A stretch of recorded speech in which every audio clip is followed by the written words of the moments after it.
Welcome to Visionaries Global Media, your number one source for podcasting entertainment. Visionaries Global Media, envisioning excellence on a global scale.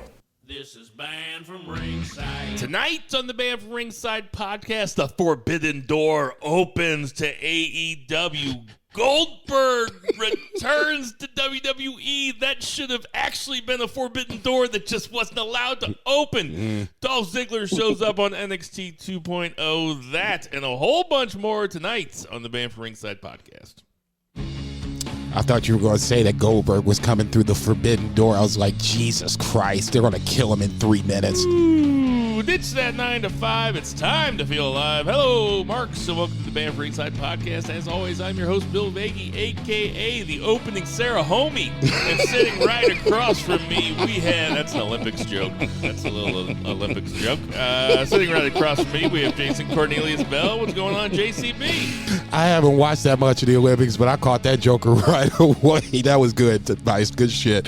And on that lovely note, allow to bow our heads as I read from the latest edition of the Banned from Ringside podcast, volume 243, chapter 3, verse 14. And the good smart saith, BOOTHEHEELS.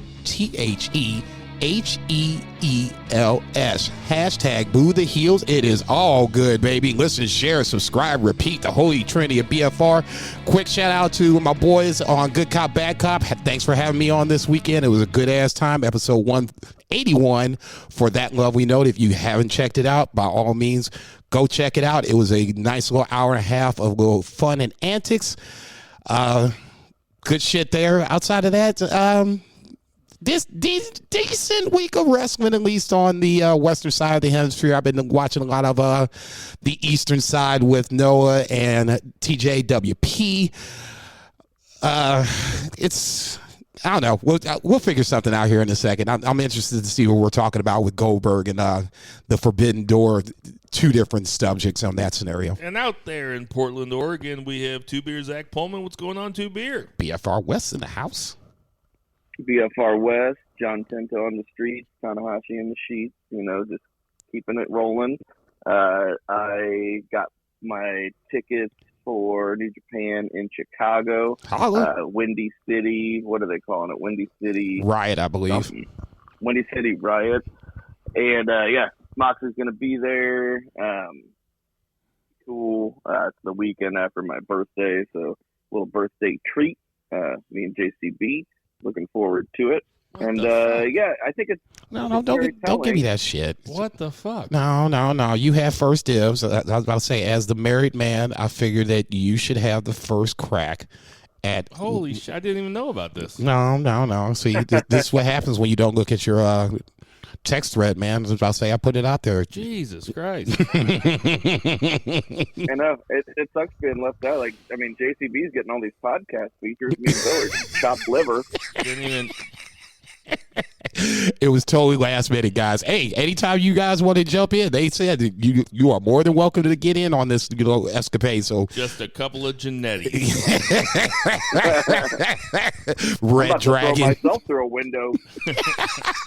What did he say? He threw himself through the window, Bobby Heenan. God damn that dude. As Jason said, it was kind of a slow week of wrestling here in the Western Hemisphere. There was some real good stuff. There was some real bad stuff, and there was some stuff in between. Without further ado, let's get to that 3 count.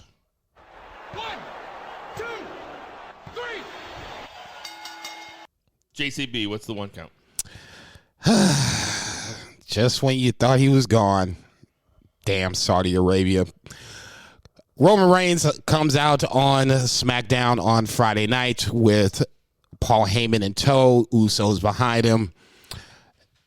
Obviously, they are moving past the Seth Rollins angle, which was kind of disappointing because I wanted to see this next chapter of their story post Shield, but I guess we're just going to put that on the back burner for a little bit. I'll touch on that, my thoughts on that in a second. I didn't think Goldberg was going to be the next one in line, but if you stop and think about it, it kind of makes sense. This is the WrestleMania match that they was going to have 2 years ago when it ended up being Braun versus Goldberg, and Braun finally wins the title. So if you remember correctly, this was going to be Goldberg versus Reigns, Spear versus Spear, Icon versus Icon, blah, blah, blah, blah, blah. So if you stop and think about it, it kind of makes sense. If this is quote unquote long-term booking by WWE, okay, you can connect the dots there. Obviously, I don't think this was their plan. Life threw a curveball in the way and they moved the card around, neither here nor there. But this time around, going to Saudi, no, if you're not going back to Seth Rollins, Goldberg makes the next obvious choice. So obviously Goldberg comes down. He's here to acknowledge the tribal chief to say that he's next, blah, blah, blah, blah, blah. Okay, so I guess let's break down Goldberg versus Roman Reigns for a second. I don't expect this to go long. I expect Roman Reigns to retain. Dare I say, I would love to see a submission, just because this would finally put, hopefully, the old yeller known as Goldberg down and stay down. My thought is Roman wins. Spear probably would be the way they would go out, because they're already talking about Spear versus Spear. And then he'll take his one half of the title into WrestleMania, where I expect it to be a title versus title matchup, considering what the opening promo was with MVP, basically saying that there wasn't going to be a title versus title. They're going to make sure, they're basically going out of their way to make sure that doesn't happen. I would believe that if Brock wasn't in the Elimination Chamber, but he is, and that's the biggest problem. Also, the rumor is that Lashley is not at 100%. Zach, what do you think about Jesus? What do you think about Goldberg's triumphant return? Not unexpected. I mean, this is the time of year. Saudi Arabia. That's what they pay for. They want those stars from the past. That dude, the Crown Prince or whatever, is nostalgic. Like, he watched wrestling in the 90s like we did, and he's just booking himself a nostalgia act. But yeah, it is what it is. Now, if they do something stupid like end Roman's crazy reign, just because they've really booked themselves all weird and they want Goldberg at WrestleMania or something, I mean, that would be obnoxious, because we've seen it before. I mean, Goldberg has taken these titles from these dudes who work the Fiend all year. Is the one that really jumps out in my mind. Kevin Owens, the Fiend, yeah, it's I pretty keep forgetting common. Kevin Owens. Oh yeah, and so yeah, I mean, not unexpected. It is what it is. The last Saudi show, like, I watched it. It's actually like one of the better shows they put on all year. So, I know. like, whatever. I'll watch this one too, I guess. Like, that's all I watch are the premier live events anymore. So no, I hear you. Here's what it is. Now, here's the other question. I heard this on a podcast, and it kind of struck me as like, no way, but it could possibly be something to be thought about. Any way that the Crown Prince of Saudi says, okay, I want Goldberg to win the title, and the WWE pulls the trigger on it, any possible way that could happen? No possible way it could happen. The problem with Goldberg coming back all the time is I don't really mind Goldberg as an attraction, especially. And sorry, Zach, I didn't hear what you said because I was looking for a different mic. I think this mic's fucked up, but we're going to have to ride with it. I don't mind as an attraction. I mind him getting title shots, even in kayfabe. I think it's so stupid, and there's no, like, they don't even attempt a story with him. He just comes out and says, "You're next." It's just, like I said, I don't mind as an attraction. I just don't like him getting title shots. It's bottom line. So if this was Reigns versus Goldberg, straight up, no title, and on the line, you would be okay with this. Yeah, it's something for Reigns to do. Even now, it's something for Reigns to do. No, I agree with that. But don't give him the title shot. I can't believe when Goldberg came back in 2003 or 2004 or whatever, and he fought Lesnar at WrestleMania, and Austin was the special guest referee. Oof. One of the worst WrestleMania matches of all time. I can't believe if you would have told me, hey, Goldberg's still going to be wrestling in 20 years. Right. I would have told you were fucking crazy. Yeah. And guess what? You would have been fucking crazy because it is fucking crazy because it is fucking stupid. So fuck the Saudi Arabia guy. Fuck Goldberg. He doesn't even try. I mean, should you at this point? It's 5 minutes for like a 6-figure payday. At the bare minimum, it's got to be 6 figures. Oh no, he's making millions of dollars. Tribal chief, I acknowledge you. You're next. Okay, that's okay. Whatever. From there, SmackDown was not necessarily a very good show. Capped off by Charlotte and Ronda Rousey on the back end. It really feels like SmackDown and Raw just generally feel like they give you the good shit on the front end, the good shit on the back end, and then, here's your matches in between. Drew McIntyre and Madcap Moss had a little segment, whatever. Charlotte and Ronda have the final segment where Charlotte comes out and Ronda Rousey comes out and basically says that she's going to make it official. It is going to be Ronda Rousey versus Charlotte Flair at WrestleMania. I just don't understand why WWE has a hard time staying the course that they've already written. You had Ronda lose to Becky, and now you have Ronda come back, win the Royal Rumble with Becky, and I know I repeat this, and I repeated it last week, and I'm going to do it this week because the logic just doesn't make sense. I don't understand why they think Charlotte versus Ronda Rousey is bigger than Becky versus Ronda Rousey. I know Charlotte's your girl. I get that part. Oh, I disagree with that. I think that Charlotte's a bigger star than Becky Lynch. But the story is Becky versus Ronda. I think that part of it is they think. You think Charlotte's a bigger star than Becky? I do. Yeah. I mean, I don't know, man. Like there was a time when Becky hot. You could argue right now there was a time when she was the biggest star in the company, not even like just the women's division. Yes. Like she was like one of the biggest stars in all of when wrestling. You get a Sports Center commercial, I think that's you're mainstream now. I was expecting this pushback, and I would say that they fucked up her return. They fucked it up bad with Bianca Belair, and they tried to make her heel, and now she's some kind of tweener.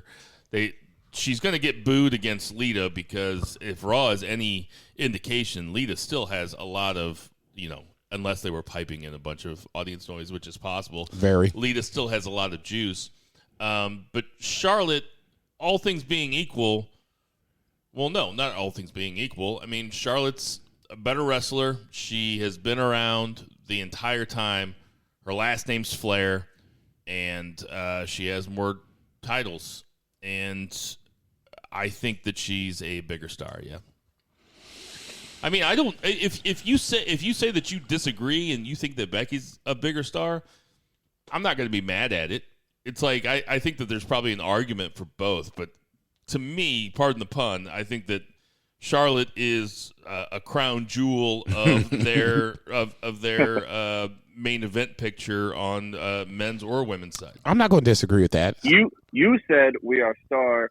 They say we are not star. Okay, what's that from?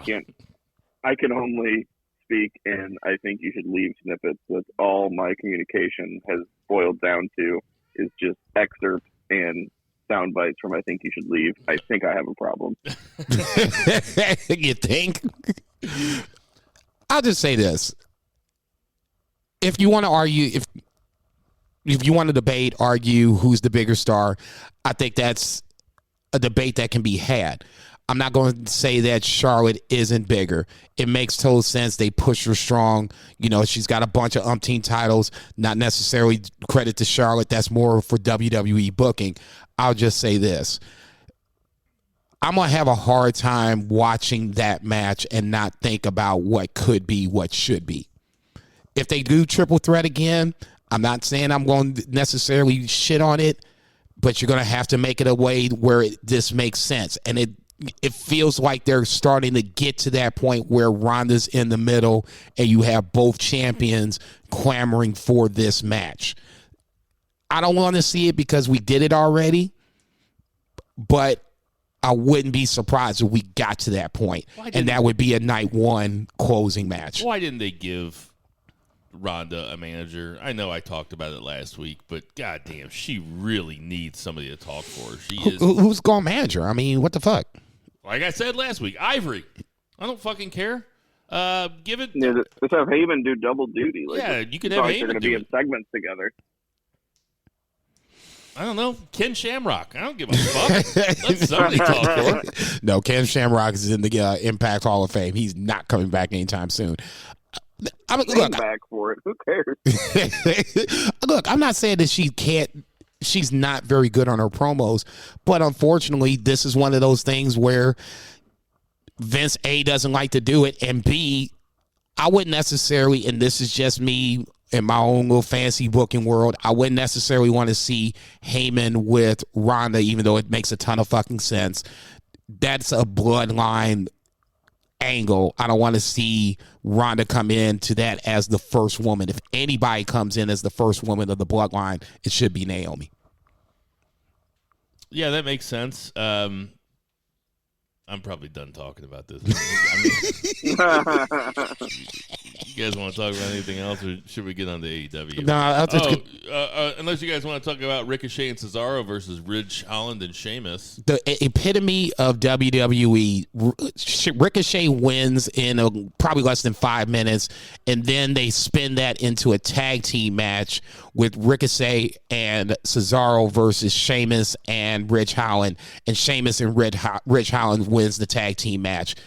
I mean, that's WWE right there. I was kidding. I didn't want to talk about this. No, after that, we're done. I'm done after that. That's getting ready to say. I was mad enough to where I wanted to stop watching SmackDown right then, but I was like, no, let's just keep watching. And the more and more I watched, the more and more madder I got. It was just ridiculous. Well, during that, I will say this. During the Ronda and Charlotte segment, I was thinking about how bad it was, and I was thinking about, I was just watching it today, and I was thinking about what I was going to say on the podcast about it, what my feelings were, and my feelings were as I was watching it, this is my fault. It's my fault for watching it. It's my fault for expecting anything except for just a terrible Ronda Rousey promo, just a match that we really shouldn't want to see. I don't want to see Sonya Deville in the middle of it. It's my fault. It's my fault. It is admirable of you to fall on that grenade, but it's everybody's fault. It's our fault. Oh, okay, yes. I mean, I thought that was just Catholic guilt, but no, it's our fault, man. I'm not gonna let you fall on this grenade by yourself. All right, let's talk about fun stuff. Let's get to that 2 count. 1, 2, 3. 2 beer. What's the 2 count?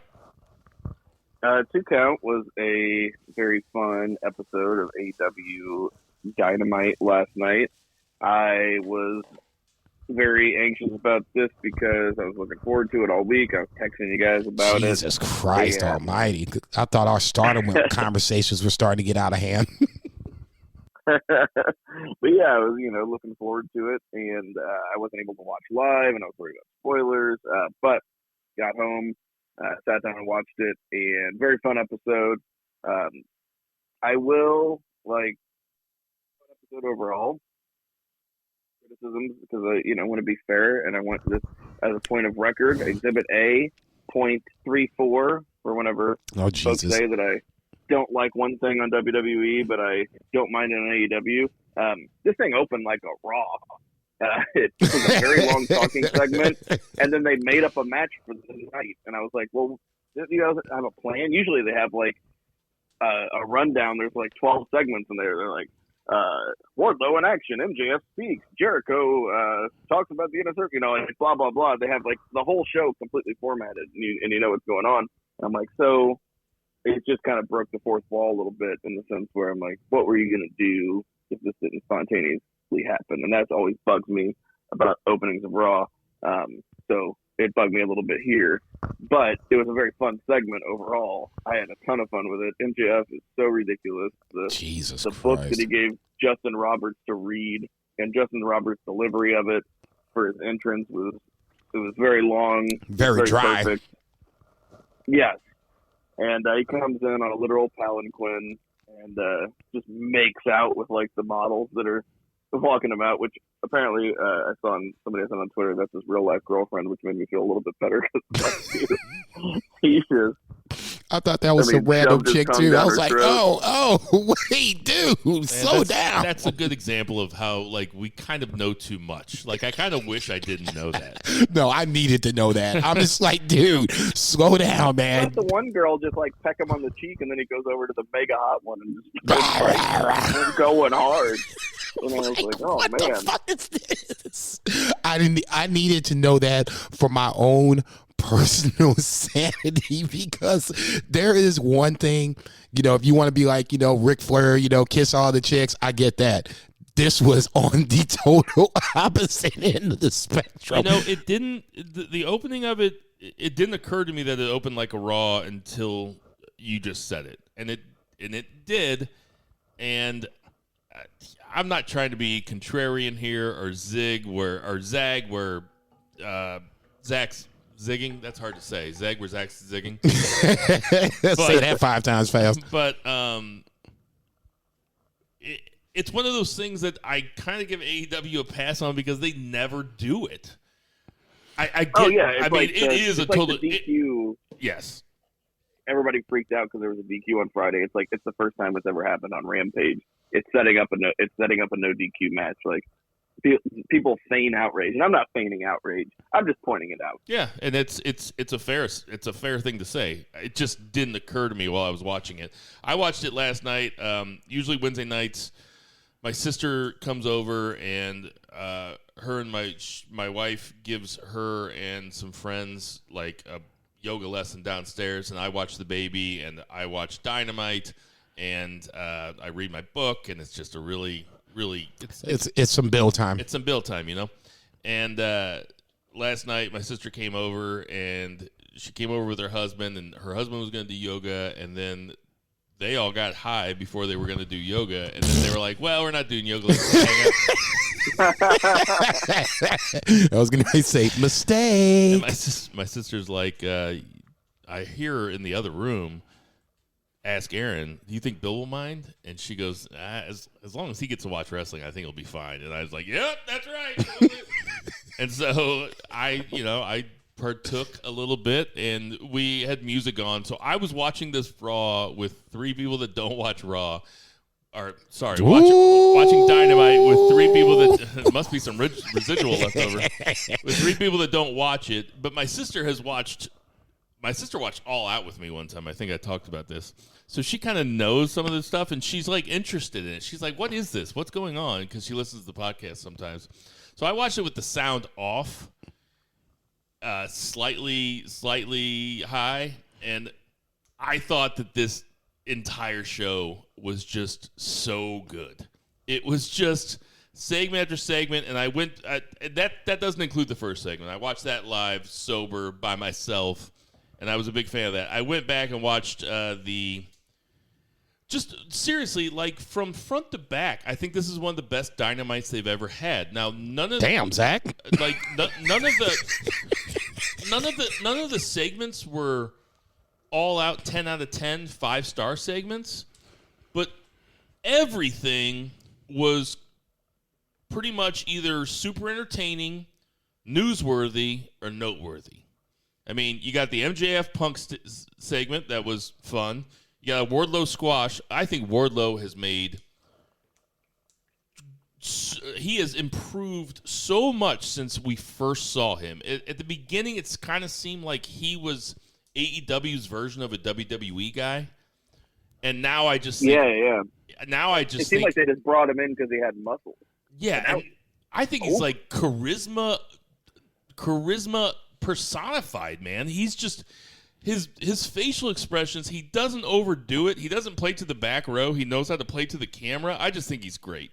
We don't have to go through. I'm not going to go through the whole show right now. We can go segment by segment. I just thought it was a spectacular Dynamite from front to back, and it ended with a title match. But anyway, we had the Wardlow squash match, and then we had. Now I won't say this was the Forbidden Door because it's not. But go ahead, Zach. What happened next? Wasn't the Jericho segment after the? I might have these written down wrong. Okay, I think I have it right. MJF was the opening segment, and I'll just say this on the MJF portion of the program. If he does this for a win after CM Punk, what the fuck is he getting ready to do after he wins the goddamn title? That's just gonna be a freaking parade on fucking Dynamite.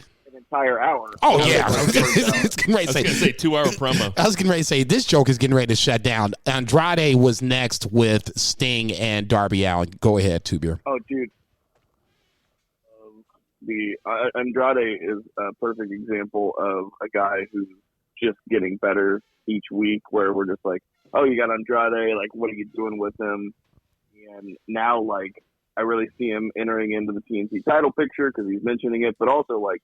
He's just funny, man. Like he's just like asking to buy this little boy, Darby Allin, and it just kills me every time. Like it's the same joke, but they're like, we keep telling you, man, like he doesn't work for me, and he's not a little boy. And he's like, I don't believe you. He's like, how much you want?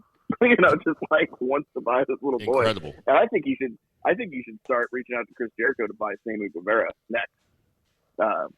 Just trying to buy a whole little stable.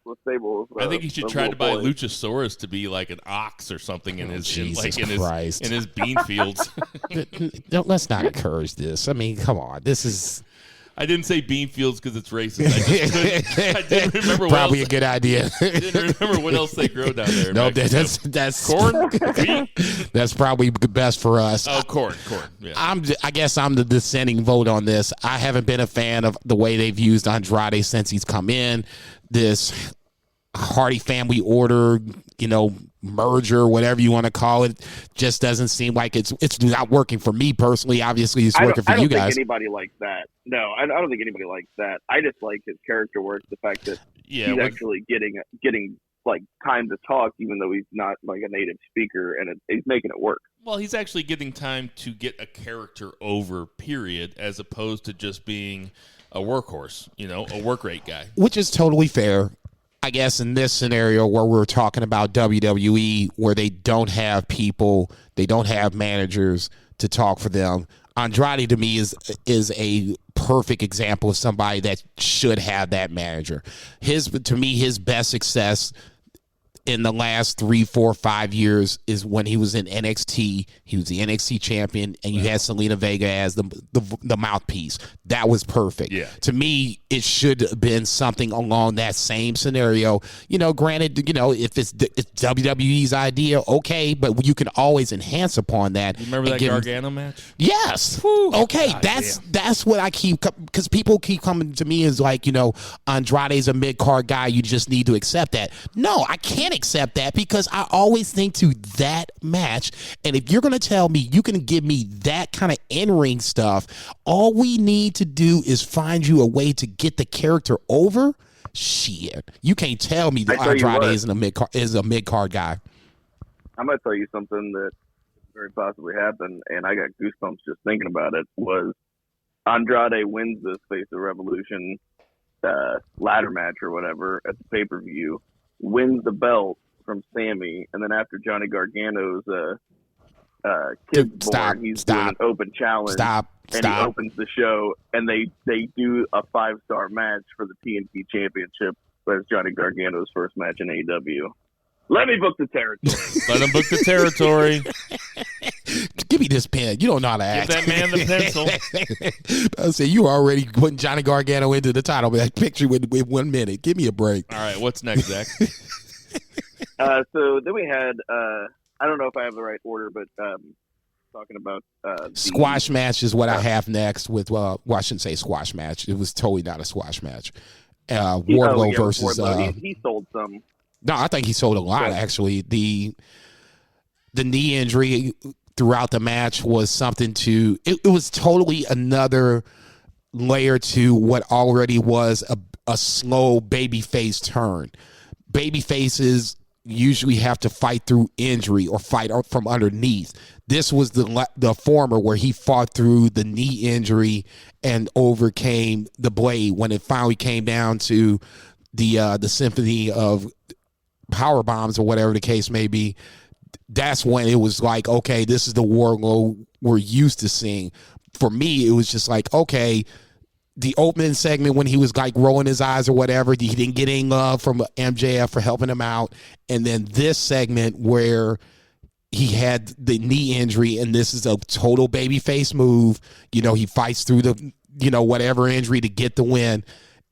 I can't wait to see the actual Wardlow turn, because wherever that happens, that crowd's going to go ape shit. Well, hopefully, I hope that it happens in front of a super hot crowd, because Wardlow giving when Wardlow finally turns on MJF and puts him through a powerbomb symphony, that the place is going to erupt.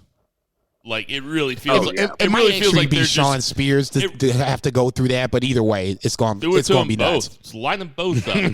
But I mean, it really does feel like they're pulling the catapult back just a little further than they should. Like, it's going to snap at any second, or they're shaking up the 2-liter bottle just a little bit more than they should.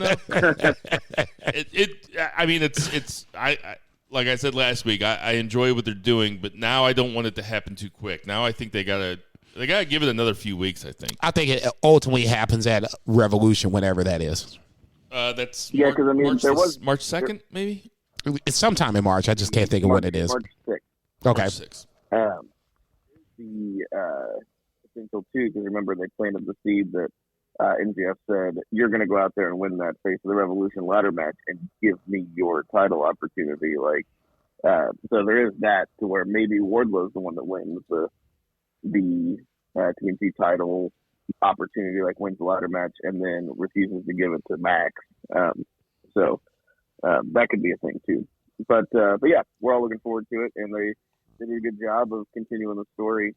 But then we had another very long talking segment, and I liked a couple things about this. It was the Inner Circle coming out. It's Jericho, Sammy, and Hager come out together to Judas, and then Santana and Ortiz come out to their own Proud and Powerful music. Goddamn right. And yeah, I did like Santana. Just absolutely was the star of this segment. I gotta, so good. Before you go on, I swear to God, this is not a bit.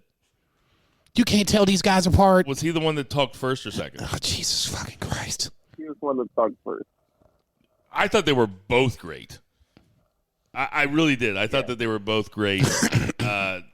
Yes, Santana, the one that spoke first. Yes, he was the MVP of the segment. Dude, we gotta start having AEW put. I swear to God, it's not a bit. I swear to God, it's not a bit. We need to have them have name tags. Hi, my name is. Maybe I have some undiagnosed thing that they've never heard of called tag team blindness. Maybe it's a condition. I think for Bill, AEW stands for aphasia every week. Wait. What did you say it stood for?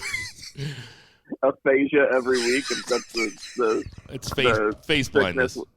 Yeah, face blindness. Yeah. It's every week you just forget. No, it's a tag team. It really is a tag team thing. It's got to be a tag team thing, because it only happens with tag teams. Okay, you might have a point. I swear to God. I swear to God. Okay, you could tell who Montez Ford and Dawkins are. Yes. Okay, all right, there's a start. I can. There's a start. We got to start. He's got the black guys down. Now I swear to God, though, the best friends, Trip Beretta and Chuck Taylor. You can't tell these guys apart. I don't. Jesus Christ. I would have to guess. So if Trent Beretta came down these steps right now, I'd be like, that's one of the best friends. But you couldn't tell who it was. No, I don't think. Orange Cassidy? No, I know Orange Cassidy. He's not part of a tag team. You said Orange Cassidy? He's stupid. Jesus Christ almighty. So, okay, just to get back to kind of AEW for 30 seconds, Blade and Butcher, they're a tag team. The Butcher's the big one. Okay, all right. So, okay, see, you ain't too... You know how I know that? It's because Blade is smaller and he has less letters in his name. He's got like mnemonic devices. Right. We gonna figure this thing out. It really is a thing, though. I can't tell them apart. That's horrible. I will agree with you on Two Beer, and I'll get us back on track. I thought Santana was the captivating point of the Inner Circle meeting. Granted, he did talk a lot, but he did make the points that I was waiting for him to make. Jericho on the other side made his own points. The one loss that they did have was against the Bucks. It had nothing to do with Jericho. Go ahead. Jericho was also excellent at this because he knew exactly what to say to toe the line to come off as like an arrogant heel because he is the heel in this. So the only thing is like it didn't seem like too sudden of a turn though. It was like he stayed in character, but just tweaked it. He just turned up the dick a little bit enough to like come across as the heel. I thought he was perfect. It was amazing, and the work that everybody did was really good. It just seemed like the segment dragged, and I was like, man, it was another long talking segment. And usually, like when I watch Dynamite, it's we're just bang, not bang, used bang. to that. Yeah, we're just not used to that. There's usually like one big talking segment per week. I did see. We had two within the first hour. I did see on Twitter that it was the least amount of in-ring time for any first hour of a Dynamite ever. Which makes sense because the first match is usually 14, 15 minutes. Right, and that's what I was going to say. That 14, 15 went to MJF, and then this went to the Inner Circle. I'll say this. In terms of maybe not paying off an angle, but giving the angle the respect that it deserves, is that the Inner Circle breaking up shouldn't be one fell swoop. It should be like tipping over a Pepsi machine. You got to rock it back and forth. And for Santana Ortiz to basically go from no promo time to the promo time that they got in this segment, the Inner Circle has been together forever, and they made the most of it. I don't know if they wrote it themselves. I don't know if they wrote it with writers. But whatever it was, it didn't feel like it was shortchanging the amount of time that the Inner Circle has been together. No, I agree. It feels like a family breakup. Yeah. And Samuel is probably the smartest one in the bunch. He's like, you motherfuckers figure this shit out. Yeah. And if we are together, you come back and holler at me. Otherwise, I got TNT title business to handle. Yeah, and I want to see what happens next week. I will not be missing Dynamite next week. I'm curious. It will not be on in the background. I will be watching it. What I would want to see is if Santana Ortiz, God forbid, lose, they fucking snap and just go full blown on heel, beat the shit out of Jericho and Hager and just get it over with.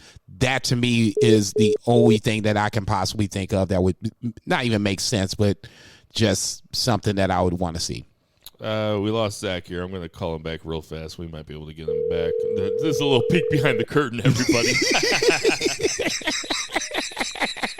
That was weird. I was just talking. Okay, well then continue to talk because they say I'm done. Start over. It seems like Santana Ortiz were positioned to be baby faces, which means they might not initially get an immediate title opportunity if the current champions being Luchasaurus and Jungle Boy also positioned as faces. So we'll see. But it is intriguing. It is time. I think we talked about this last year whenever MJF was trying to break up the Inner Circle. But I think that now is a better time. I didn't want it to happen then, but I think it is a good time to break them up or at least have some drama. They're also, along with Dark Order, the OG AEW faction. Agreed. They existed first. They were certainly the one that counted the most. Like when AEW started, the Inner Circle was the biggest deal in AEW. But they were the straw that stirred the drink. And they've lasted long enough. I mean, it's time. AEW doesn't need them anymore. Jericho is not he's not the face of the company anymore. And he shouldn't be. He did his job, you know. Yeah, And, Sammy's where he should be at this point. The only guys that they haven't gotten over completely are Santana Ortiz, because it's not gonna. Hager's only there every once in a while anyway. It's like I don't necessarily need him to hang out anyway. He's there to be there, you know, stand there, look mean every now and then, say something silly outside of that. Can I say something that might be kind of an unpopular opinion? We've been being real civil to each other tonight. We're like respecting each other's opinions, and when somebody says something, it's like, oh, well, you know, I see your point, and I want. Wait, you getting ready to step on somebody's toes? I think I'm getting ready to go on a string of things that are going to piss people off, but this might not ruffle your guys' feathers. It ruffles mine. Okay, do that shit.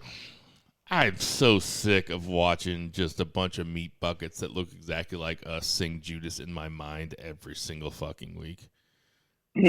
I just don't need it. It's just that shitty new fucking terrible metal.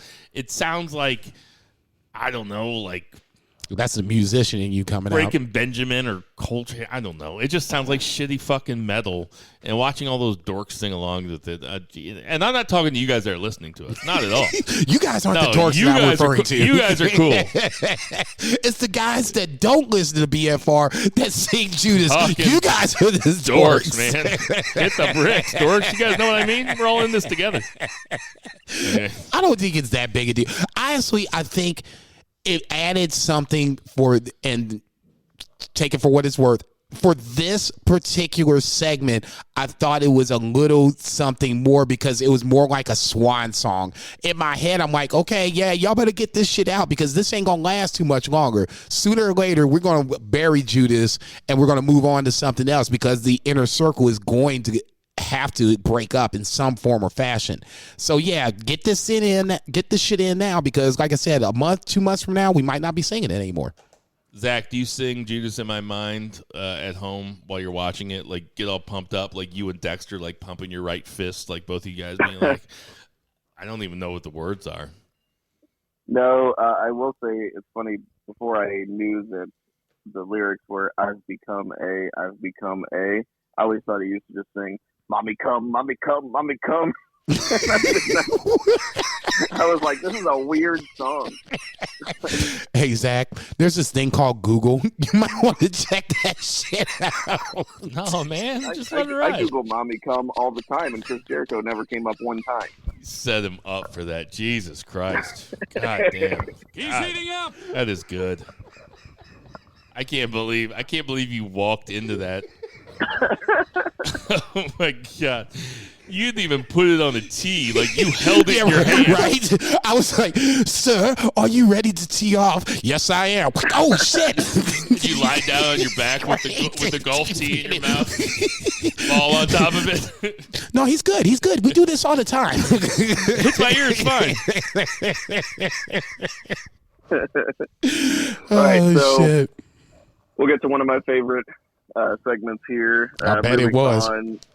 We had Roppongi Vice backstage doing a little promo with the Young Bucks interrupting, and I can tell Roppongi Vice apart.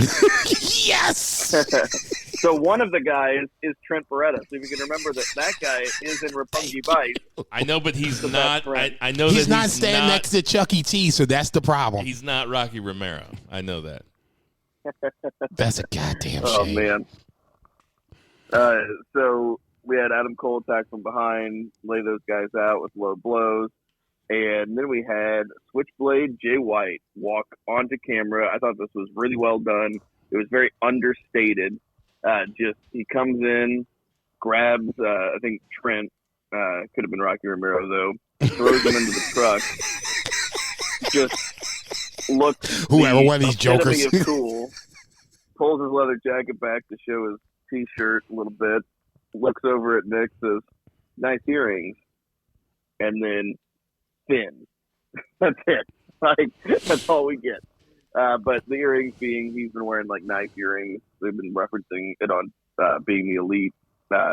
We've been seeing some little signs, kind of like whenever Kenny Omega would wear the Cookie Monster shirts or like whatever, all the stuff with CM before like Punk showed up. So little teases, and I'm here for it, man, because I was just texting, nerding out with these guys this week. saying how I was hoping the Forbidden Door person was going to be Jay White, because with Hangman Page being the champion, I mean, Jay White essentially catalyzed this Hangman Page character whenever he cut a promo on him in New Japan, like talking about how he was in the Elite Shadow and he would never live up to his potential and all this shit. I don't know what show it was on. I'd like to go back and watch it because Jay White's just a great promo. But yeah, like, I think he is one of the best in the business right now, and it's very exciting. If he's over here in the United States, why not be in the premier promotion in the United States with people that he has history with, where he can really showcase and get himself out there to an even bigger audience. So this is cool.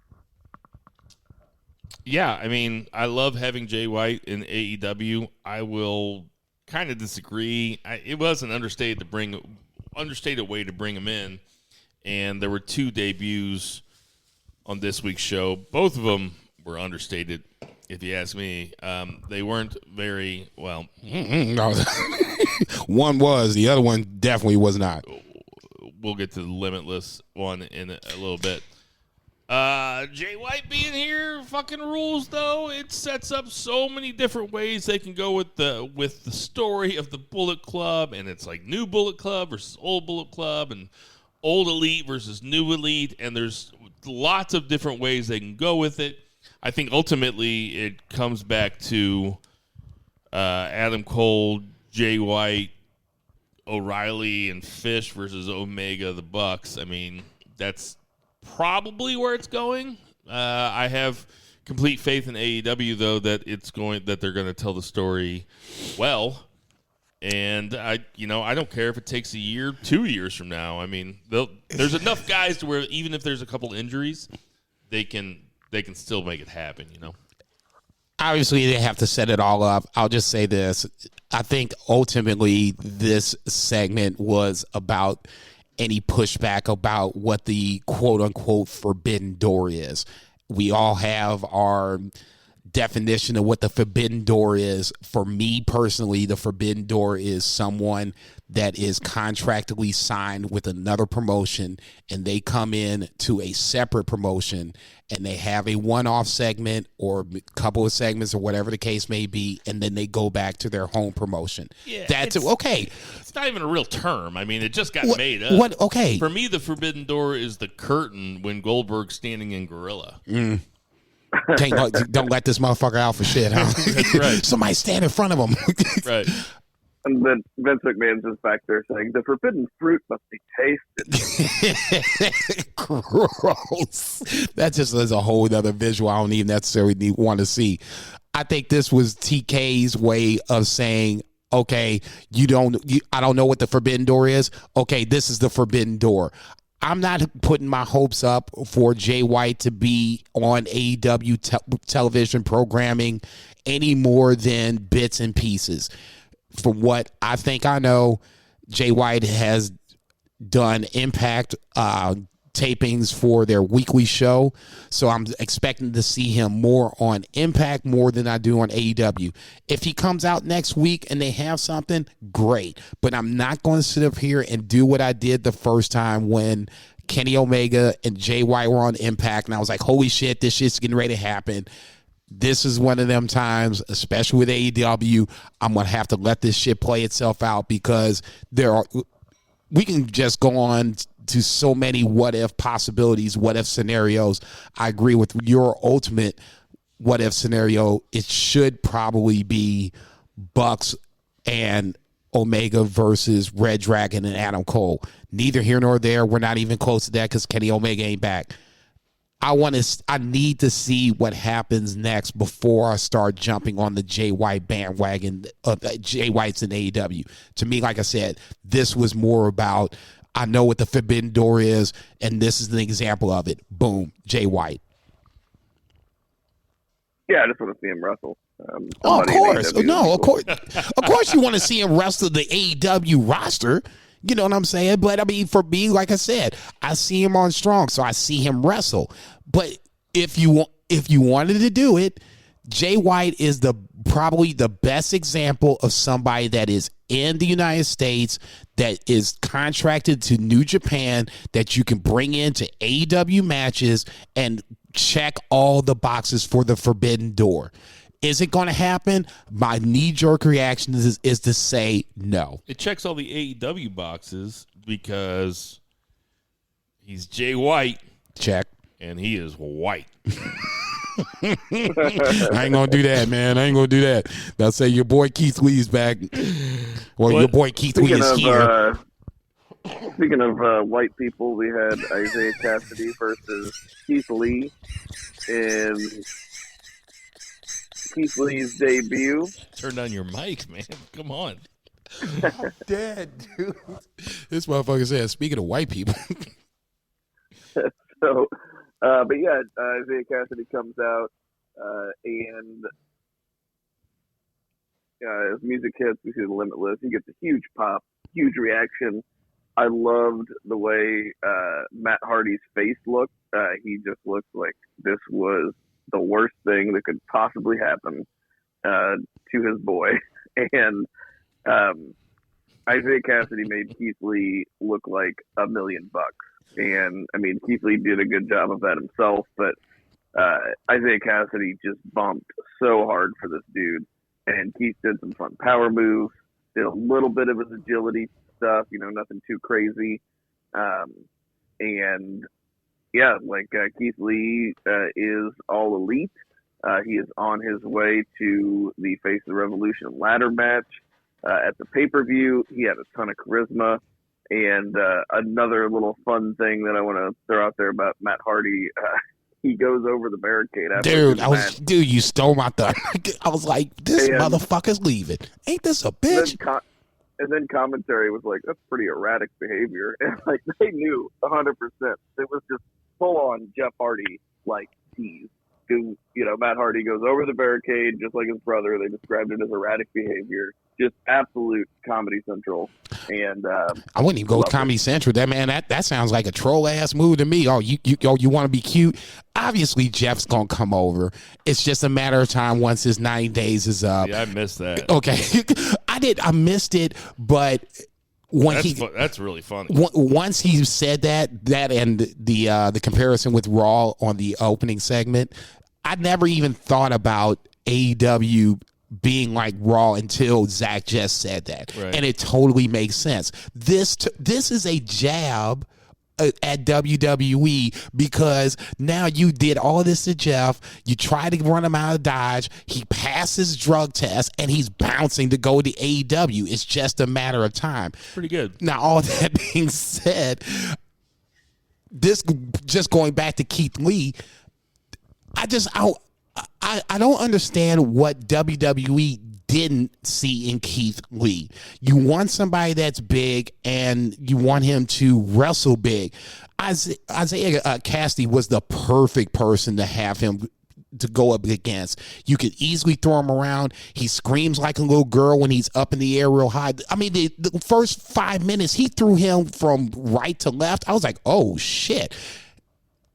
That's what you wanted to see from Keith Lee to begin with. The only thing I can say against this match, and this is just me, Keith Lee is probably 10 or 15 pounds overweight, but when you sit for 90 days, you're getting over from COVID, I expect that. I didn't know ultimately the winner of the ladder match was going for the TNT title versus the heavyweight title. Not saying it makes a difference. It just was interesting because my knee-jerk reactions was all the other ones they had, the winner had a world title match. This is for the mid-card title, so it wouldn't surprise me whoever wins could possibly beat Sammy Guevara, but let's just see who gets there first. I thought this was a really good way to introduce Keith Lee, and for me, the bigger picture is this might be the one guy that is a person of color that can honestly be insert it into a world title picture and win it, so that way we can shut that nonsense up about, AEW doesn't have a black person that can come in and win the world title. Keith Lee is the obvious choice right now. Jay Lethal is probably somebody you can argue about, but there's allegations about him doing God knows what to Veda Scott. That's another story for another time. Keith Lee is in a perfect spot to come in a year from now, win the title, and nobody should be able to say shit.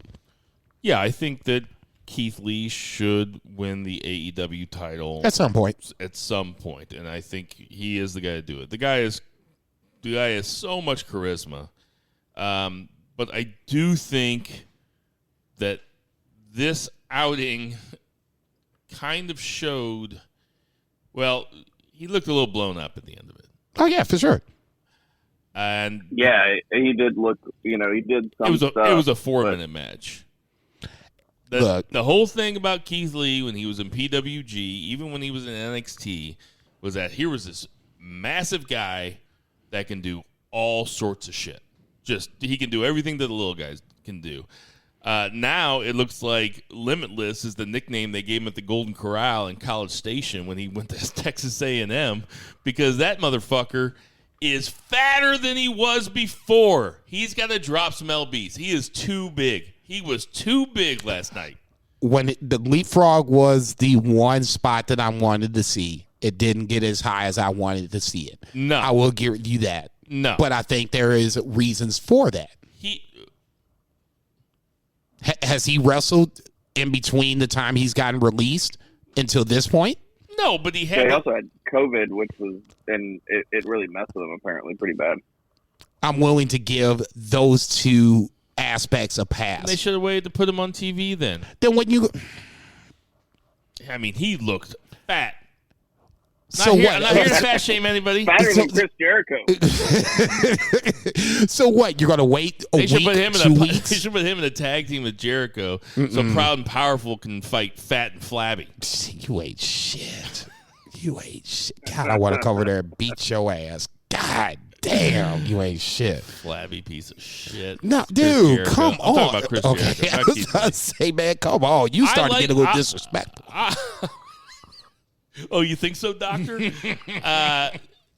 Listen, I'm a big Keith Lee fan. I just thought that he looked bigger I think anybody that is a person that can look at a match and see it, I think we can all agree that Keith Lee looked overweight. But there's a reason why Keith Lee looks overweight. He's not sitting around eating bonbons and marrying Mia Yim because he has nothing else to do.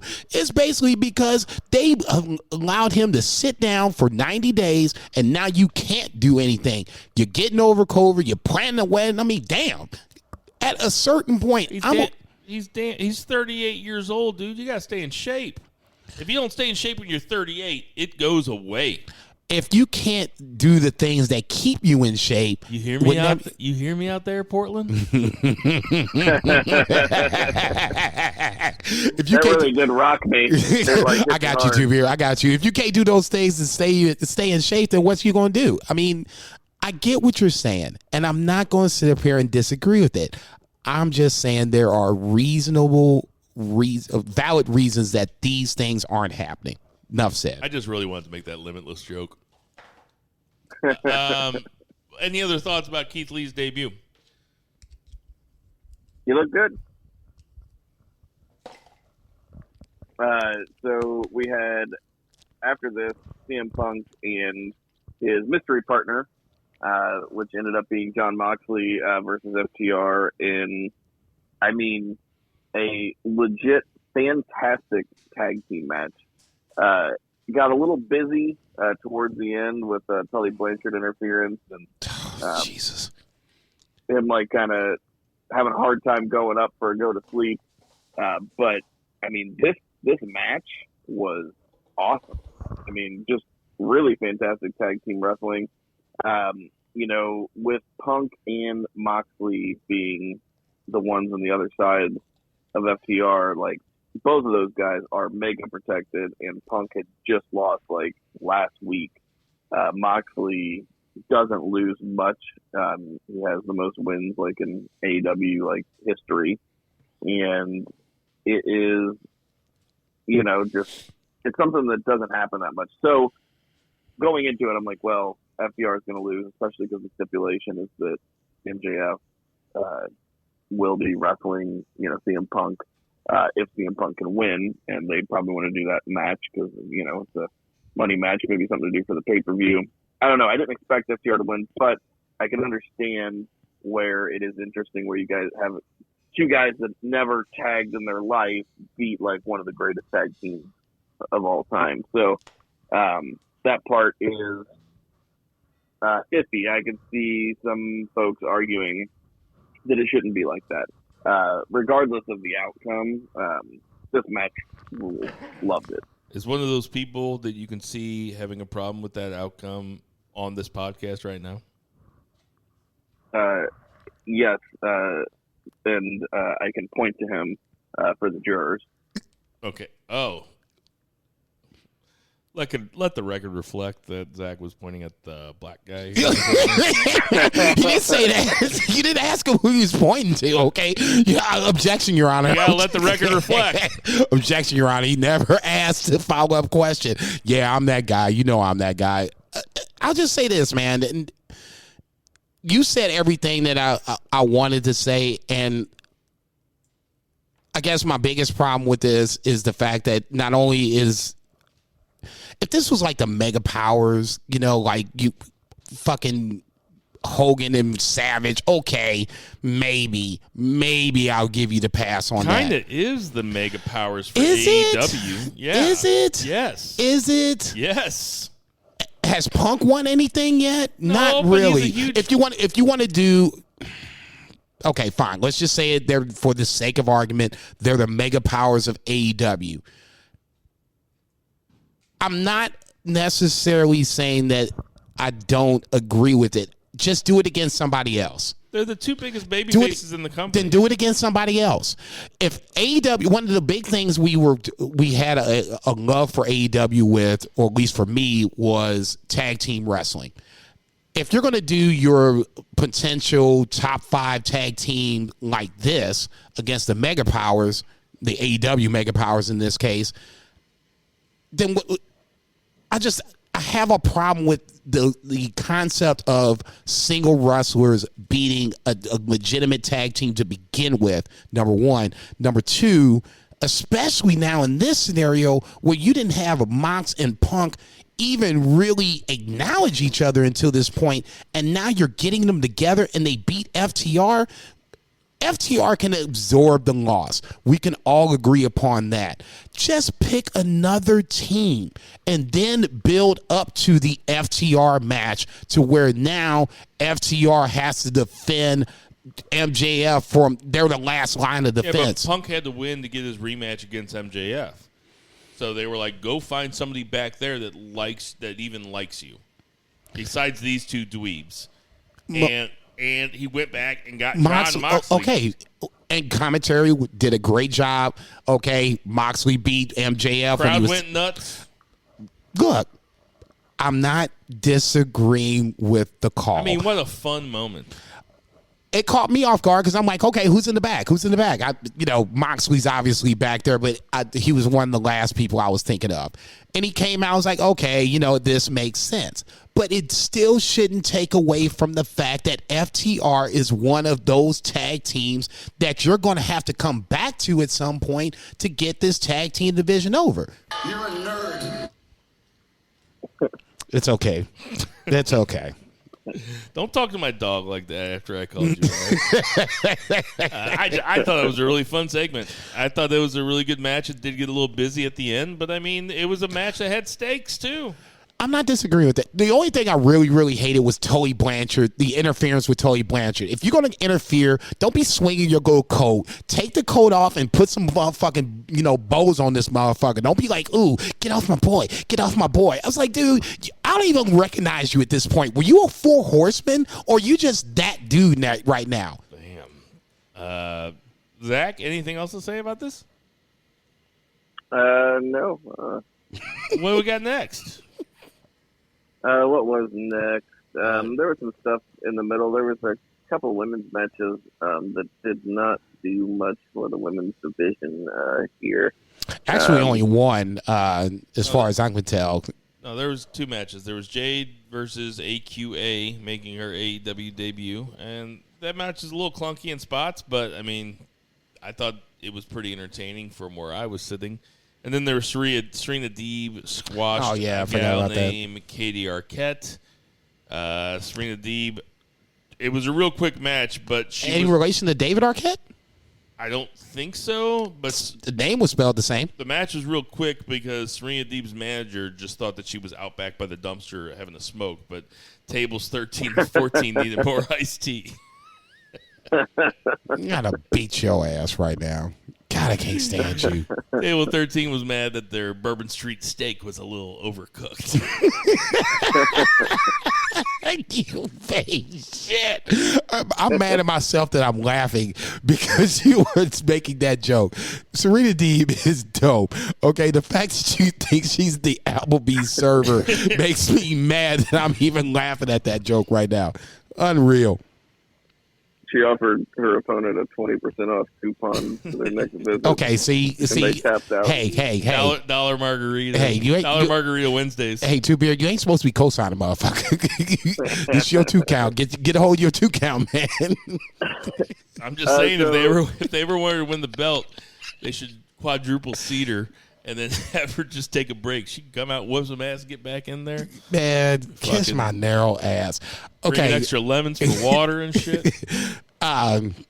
AQA. Does anybody remember who AQA was? No, they said it was her AEW debut. Zeta Rainier. Okay, thank you. Remember when Tony Storm lost to the black chick that did the sweet ass shooting star press on NXT? And this was a while ago. Yeah, Same chick. That's the only move she has. Stop it. Seriously. Like, I mean, she was lost. Like, deer in headlights lost, and then she did the shooting star press. Like, she's just green. It's fine. But she has a good-looking shooting star press, and, like, that's, like, her thing. Like, I get this one move in every time. I'm not gonna go that far. Was it a little clunky? I'll give that on the fact that it's clunky. But you got one really green versus someone that's kind of green in the same match. It's probably going to get a little clunky. The 2 things I'll take away from this match and from Jade overall: number 1, I think Jade did something like a tour of the islands kind of at the end, right before she did her legit finisher. Now, she can do that tour of the islands like Jeff Cobb does. That's just another, arsenal in her repertoire, so to speak. The bigger picture is sooner or later she's going to do Serena Deeb the same way. They're going to run into somebody that's going to answer their open challenge and fuck them up. And that's how you're going to get a different storyline going forward with both of them. Jade isn't right now about the undefeated streak, and she's a champ on top of it. That's how you're getting her over. Serena Deeb is now like, I'm beating everybody else up. Just bring me somebody that's on my level. She just should come back at some point, and now give you that match right there. I mean, to Zach's point, there was a match on Rampage that was Thunder Rosa versus Mercedes Martinez that was way better than either one of these matches. Last thing I'll say about these women's matches is, man, Serena even sounds like the name of an old Applebee's waitress, doesn't it? Like it sounds like, dude. It sounds like if you were there. I'm done with your boy right here. Like, and you get your check, and at the top it says Serena D, and you're like, that chick looks like a Serena. She smelled like L&M's. You know what?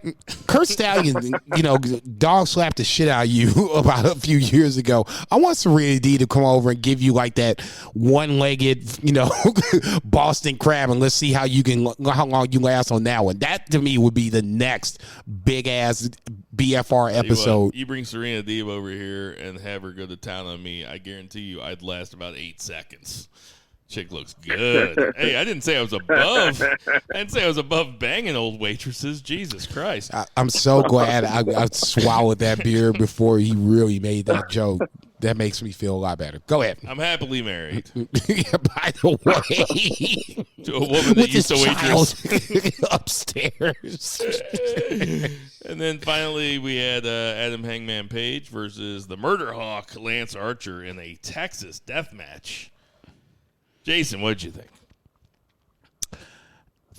The only thing I ever ask for a match that is predictable is for it to be a good match. This was a good match. That's all I can ever ask for it. Lance Archer drew some comparisons to Goldberg from some guys I saw on Twitter. I'm just like, okay, that's not the same thing. Lance Archer's role is to come over here and add to the Adam Page legacy, whatever that is. If it's 5 matches, if it's 50 matches, whatever the case may be. This is one of those scenarios where in a Texas death match where Lance Archer beat John Moxley the last time he had a Texas death match. So, I mean, it was obviously advantage Lance Archer coming in. I didn't think it was going to be that much color. There was blood everywhere, which was really good, which is what a Texas death match should be.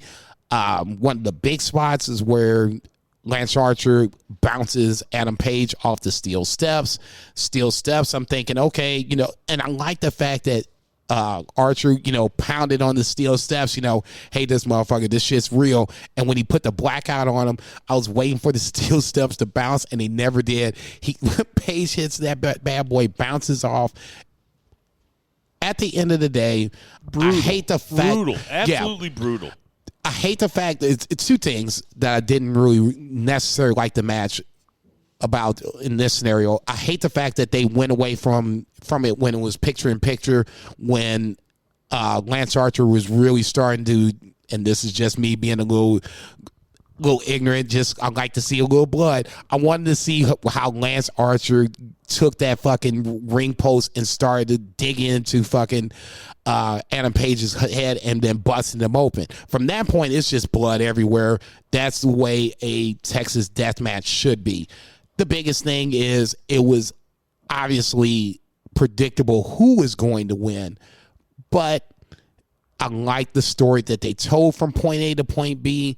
I hate the fact that Lance Archer is going to be that guy in this Adam Page story, but ultimately, I get where we're going.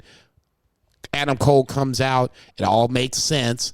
I was waiting for Adam Cole to super kick him in his face, and he did the one thing that I didn't expect to happen. Picked up the belt, put it on his shoulders. Hold that for me, champ. I'll be back for that in a second. The match was really good. The finish was predictable. Zach? Yeah, a lot of fun. Really just old school deathmatch shit, like the visual of Lance Archer stabbing him with the fork and he's licking the blood. I'm like, dude, it's COVID. It's COVID. It's COVID. Don't do that. But yeah, there's some brutal spots. Dan Lambert taking the top rope off, thinking that was going to keep Adam Page from hitting his move, but he managed to do it without the top rope, just vaulted over and got his momentum that way. Super fun match, and it was funny. Adam Page tweeted, he says, "I'm tired of bleeding every month," and I saw some chick say, "Welcome to my world." I was like, "Oh my god, got him." No shit. I saw that Adam Page tweet. I wish I'd have seen one of somebody else, a woman, say, "Welcome to my world." That'd have been absolutely amazing. Somebody quote tweet that shit. But go ahead. I was a big fan of this.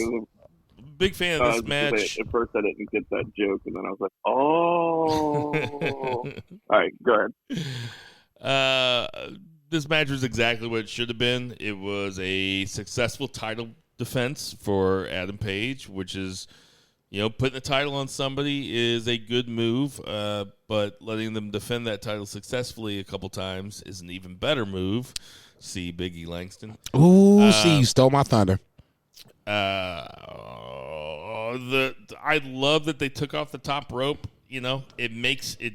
It's a no DQ Texas death match, right? So taking off the top rope so that you can take away his devastating finish is just, you don't have to make wrestling too complicated. You just have to make it just a little smart. Just don't treat us like we're the dumbest motherfuckers in the world. Amen. Okay, so I'm here with you. I'm suspending my disbelief. I know that it's a Texas death match. I know these guys are working together. Yeah, have them take off the top rope. Fuck it. That's interesting. That's something I've never seen before. And the way that Adam Page figured out how to do the lariat over the on the referee, back, that's where I was like, okay, brilliant that's shit. hot. That's hot. Okay, Brilliant shit. And at that point, yeah, all I ask is just make it make sense. I know what's going to happen. In this scenario, I know what's going to happen. But just get us from point A to point B and don't insult my intelligence on the way to do it. That's all I ask. mean, not any more than you already are, like, by me watching wrestling. But don't make it, just treat me with some fucking respect. You know what I mean? Adam Cole coming out makes tons of sense. I wish their names weren't Adam Page and Adam Cole, and I wish they weren't about the same size, and I wish they didn't have the same color and length of hair. But I think that Adam Cole is going to take it from him. What do you think, Zach? Oh, that's interesting. I haven't thought of anyone taking it off of him except MJF. That seemed like the logical succession to me. It could happen. I think he's a very valid contender, and I mean, the dude, we've seen him be the top guy. We know he can do it, and he's entertaining at it, and just seems like total salt of the earth guy, somebody I'd really like to see that happen. But yeah, I hadn't thought about it. Maybe. But I'm going to lean no. Jason, what do you think? Does Adam Cole take the belt off of Adam Page?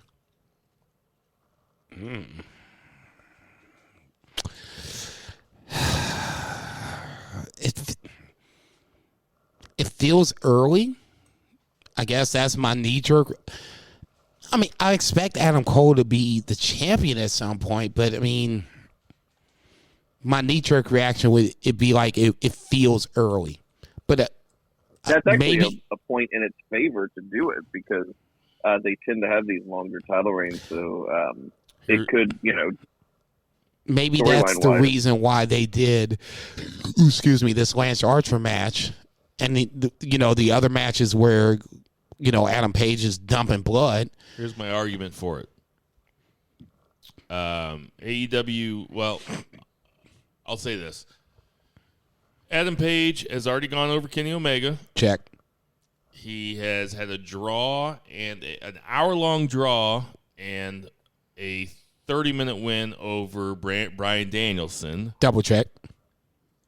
He's a babyface. AEW was smart enough to know that probably having a heel as your title holder makes more sense story-wise. Check. Question mark. I mean, every other promotion in the world usually has heel champions except for WWE. Yeah, I mean, face champions move merch. I'll tell you what. Roman is a heel champion. Let's just get that off the table right now. I'll say this, though. I don't know if this proves my point right or wrong, and I don't know if this proves what Zach just said right or wrong. But at the Royal Rumble, the shirt that I saw walking around the most that people were wearing was the Bloodline Roman Reigns shirt. Damn right. I mean, it was 50% of every shirt that I saw was Roman Reigns or the Bloodline. They are what WWE is. Okay, let's just push that aside for 30 seconds. Let's just concentrate on AEW for 30 seconds. I'm not going to sit up here and say that Adam Cole, baby, is not going to be champion. You're going to have to, if he loses the title, he being Adam Page loses the title to Adam Cole, baby, you're going to have to show me a story that makes sense. I'm not saying it's not going to happen. It could easily happen, but somehow, some way, all of the other AEW champions have been champions for a long time. If Adam Page is going to be the I before E except after C, show me the reason why. All right. Any other thoughts about AEW this week? Rampage was fun. Adam Cole cut a really good promo. Which that's up on Wednesday. Right. Ricky Starks versus Jay Lethal. That's the one. Was a good match. Yeah, I was going to say I like that ending where. So was Rosa versus Mercedes Martinez. It was fine. Like Tubular said, it was the match, the first match that ended in a DQ. And the Spanish God, Sammy Guevara versus Isaiah Cassidy. Sammy Guevara looked like $1 million. I think he always does. I think Sammy Guevara is the next round of guys where we were talking about the younger crop. Him, Jungle Boy. That's a real crop. Him, Jungle Boy, those guys. I would almost say Sammy Guevara would probably be the first to be that group's AEW champ. Well, I should say that. MJF first, Sammy Guevara second, Jungle Boy third. The carved beef. Real piece of carved ham. Is that from Man, I Think You Should Leave? Is that Yeah. from the Cutest Baby in the World sketch? Yeah, little buff boys. Little buff boys. Okay, I've seen it. I was about to say, get your boy over here. I don't know where he's going. This gazpacho burned my lips. That's great. The Nazi police burned your lips. Oh, that's a newsworthy joke. Yeah. Paul Bufano. Paul Bufano. Oh, it was on the Coltrane Comedy Hour. Played the high C all night long. Come on, we listened to his album that night that I told you that you'd never be a good writer because you don't have a curious mind. God damn it, I love that line. I love that line so much. All right, that's gonna do it. So we'll say we haven't mentioned, and I, nothing like weird. As far as like we have a lot of like hatred and stuff like on Twitter for a long time for no reason. But man, Sammy Guevara and Tay Conti are like the cutest couple ever, and we'll probably have like the best looking baby in history. They're going to name it Zach. That would be really nice. They should. Let's get to that 3 count. 1, 2, 3. Okay, so I'm sure that everybody was at the edge of their seats. I know that everybody. Did you have to work Tuesday night because you got to avoid the spoilers for NXT because Jesus Christ, it was big. But listen, NXT 2.0 is a mixed bag. I don't hate it. There are parts of it that I don't hate. A lot of it is very hateable. Example one, segment 1. Not hateable. In fact, likable. In the Dusty Rhodes Classic, we had the Creeds, who were part of Diamond Mine, versus the Grizzled Young Veterans. I'm scared to ask who won this match. The Creeds. In a very fun match. It was good tag team wrestling. What are you rolling your eyes at? Are you just rolling your eyes because it's fucking... No, I like Grizzled Young Veterans. They shouldn't be losing to the Creed brothers, but this is the NXT 2.0. I'll be bitching about this the whole way through. Go ahead. Any thoughts? Was it cleaned? Any thoughts, Zach? No, he didn't watch it. He didn't watch this I shit. just want to know if he has thoughts on it. Tubir, did you watch NXT 2.0? So much for us being so polite to each other. Jesus. No. Just shut the fuck up. Just shut the fuck up. Let's just fuck off. Shut up. I think I might be the one of the two of us that actually might have watched it, quote unquote. Shut the fuck might up. have watched it. I'm sorry. I like Grizzled Young Veterans. I think they deserve more than what they are getting on NXT 2.0. Creek Brothers makes sense. Go ahead. Zach, that's you. No, that's you. Oh, He okay. didn't watch it. All right, He didn't watch it. I'm the only one that watched it. Yeah, and even if I did watch it, I don't have. I watched bits and pieces of it. I watched the main event. Tiffany, so that was good. And dude, come on. The next segment Go ahead. was bad. I actually have it written down here as Stratton versus Stratton, but I wasn't even high when I wrote that down, so maybe I'm just fucking losing my mind. Yeah, but it was Stratton versus Wendy Chu, which could have been one of the most offensive, stupid, not offensive like it offends. It just offended my sensibilities.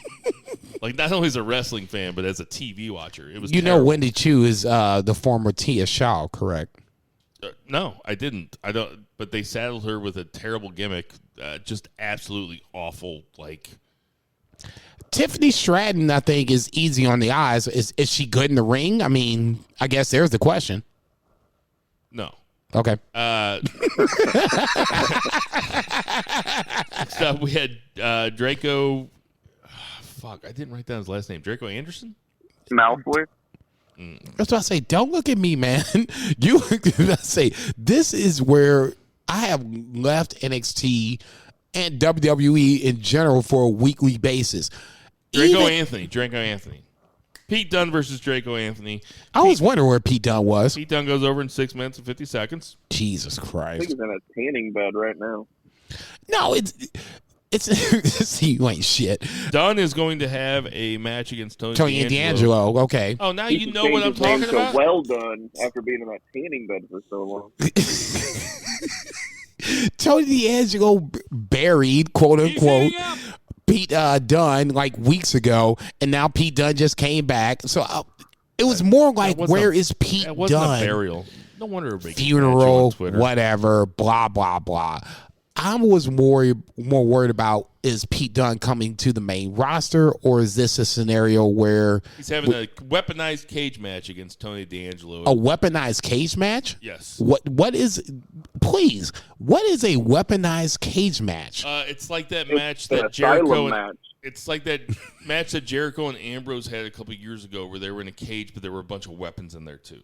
That's hilarious that we thought of the same thing. Like, that was what they called it. They called it the asylum match. Out of all the matches, I can't believe that we both. Oh, is that what you said? The asylum match? Yes, that's what I thought of too. Yeah, it's a weaponized cage match. Which I think that gimmick. I mean, the match for some reason just didn't work, and they never tried it again. But I would love to see him try to bring it back. I was into it. Like, you're hanging like chainsaws and shit from like the ceiling. Like, Yeah, because sign me up. we're going to use chainsaws. That match was like unbelievably bad, though. Exactly. It was really bad. That's like the Lady Killers, the Coen Brothers movie, The Lady Killers. Like, every Coen Brothers movie fucking rips, and then they made Lady Killers, and you watch it, and you're like, what the fuck? This is the same guys that made Barton Fink? So after that, we had Sanga versus LA Knight. It was fine. Okay. I was about to say, I couldn't tell you who Sanga But didn't was. he He lose? strolled down He's here right Shanky, now. right? Or Veer? I don't. Veer is coming to Raw. We're waiting for Veer to come. Did you see what I just did, though? I didn't even know that I was doing it when I did it. Good call. I have I'll give you tag credit. team blindness. This is one of the few times where they both actually look alike, and you pick the right guy. Oh, besides the Jacksons, besides the Young Bucks, like, you always make fun of me for not thinking the Young Bucks look You alike. don't They know look who the- exactly alike. Shanky and Veer don't look anything alike. The Young Bucks, I will give you a smidge credit. Thanks. You might They're have a brothers. problem with that. I could tell They're apart. brothers. I could tell apart Asuka and Kairi Sane, though. Look at you, big boy. Look at the big brain on Brad. Fuck you. Shut the fuck up. Next up, we had Braun Breaker and Santos for the contract signing, Ah, Jesus. and it gets crashed by Dolph Ziggler? Really? Dolph Ziggler, who came out and kind of shat all over NXT. He kind of did. Did you watch it? I watched the YouTube replay of it. I'm not going to. It was pretty good. It was good in the sense that he kind of shitted on Santos, Braun Breaker, NXT in general, because, you know, he's one of the few that can not necessarily have NXT as their basis, dare I say. My only problem is this. If you're bringing Dolph in, you need to have Dolph come in and put over somebody. Dolph versus Ciampa, I'm almost worried about Dolph going over. I don't think that Vince maybe. brings guys down to NXT and then have his main roster guys.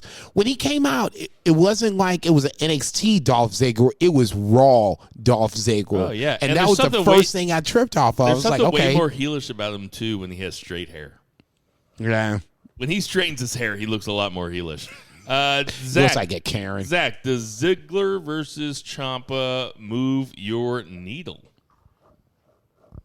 Not even a little bit. Wouldn't that be a funny question on the dating game?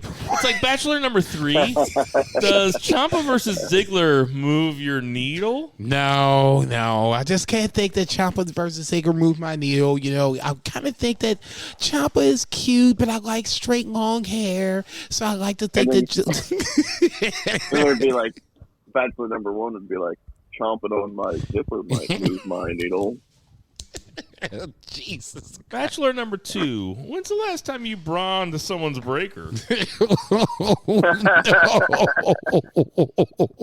This is going. Everybody, buckle up. Doesn't move your needle at all, huh, Zach? I mean, I'm sure it would be a good match, but like, why? Like, Thank you. That's the only thing. Why are we doing it? Because Yeah. it's pro wrestling, man. You know how much pro wrestling we watch? yeah, a but I match guess we've I never know seen. how much pro wrestling I watch. bring Ciampa up and do it on the main roster. Then don't do it in NXT. That's what it doesn't mean. That's a worst idea. At least on this scenario, Ciampa has a fighting chance to win this match. If you bring Ciampa up on the main roster, there's no way it's going to happen. Also, At they'll least probably this get one. He always loses to those extra. guys, though. They'll probably get 5 extra minutes at NXT. Which would actually make it a good match, but I would still think that Dolph Ziggler wins that match. I would be stunned if Dolph Ziggler didn't win that match. I would be stunned if Braun Breaker didn't beat Santos Escobar. For me, WWE falls into certain matches I want to see versus watching it weekly.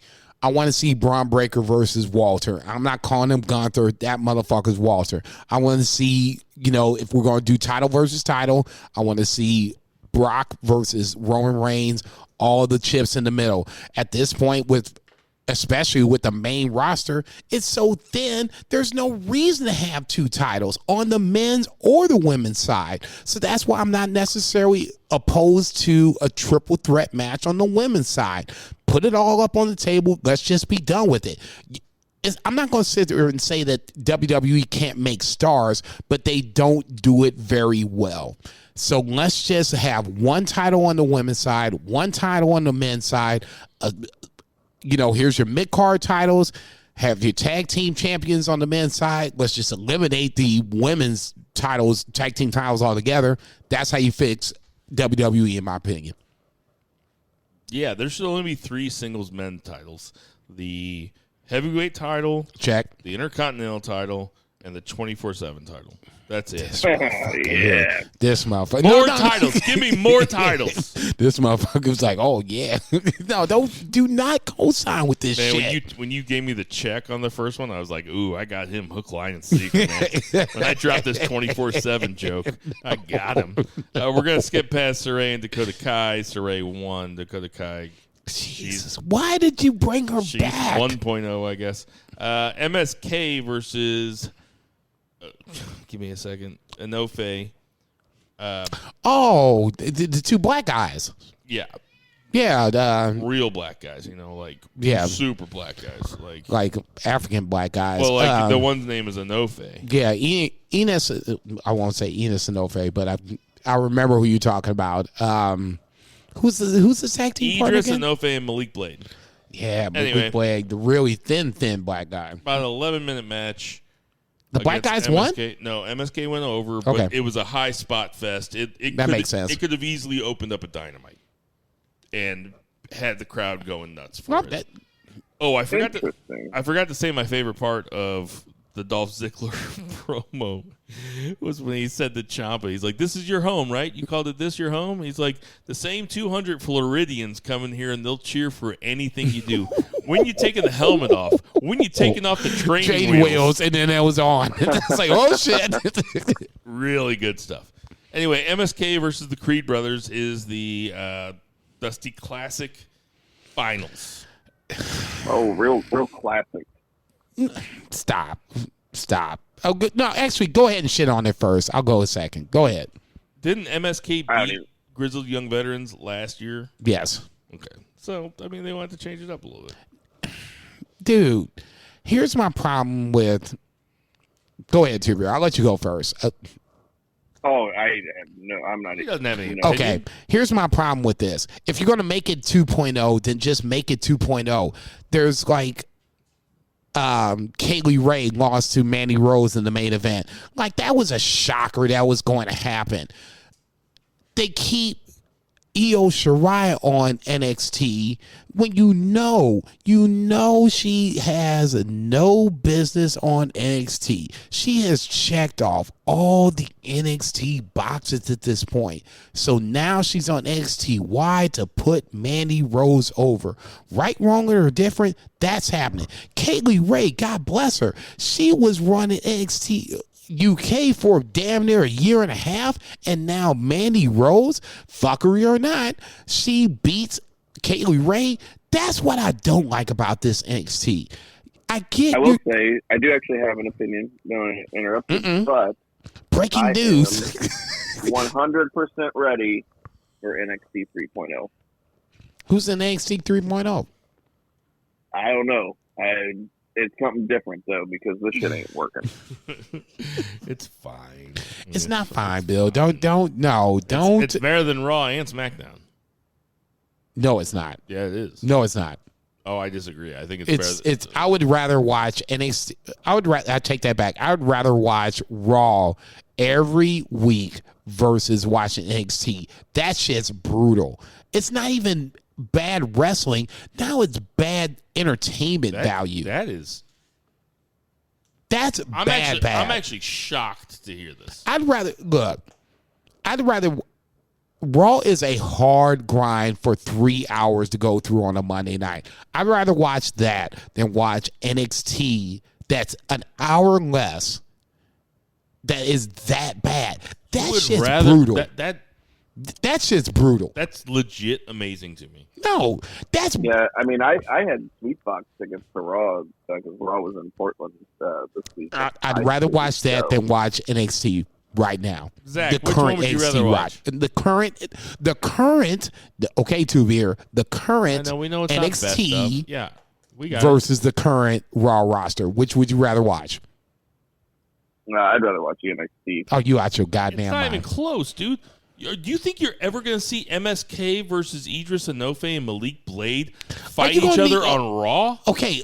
What are you talking about? Are any of those four guys going to be on Raw? If they're going to be on Raw, they're going to be those guys that are going to eat pins and going to be moved along, and you're never going to know about them right now. So would you rather watch them on NXT where you're not going to know them anyway. They're going to be dead bodies, okay?